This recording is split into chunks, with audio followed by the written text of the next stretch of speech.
Hello guys and welcome back to my channel. So in this video I will tell you that how to hide your story on Instagram. So before starting this video, make sure to like this video and subscribe to my YouTube channel for more tips and tricks like this one. So first of all, you need to open up your Instagram application, and then basically you need to tap on,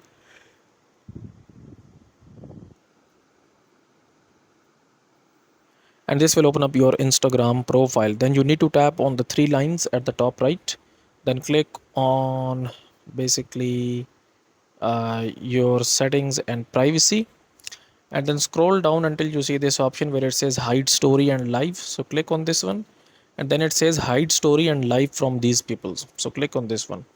Now basically it will show you the list of all of your followers on Instagram. Okay, so what you're gonna have to do here, basically, that let's suppose if you wanted to hide your story from this person, so you will just select this person, and now whenever you upload a new story or whenever you go live on Instagram, this person will not be able to see your new story. So that's it for this video guys. If you find it useful, kindly like this video and subscribe to my channel, and I will meet you in the next video.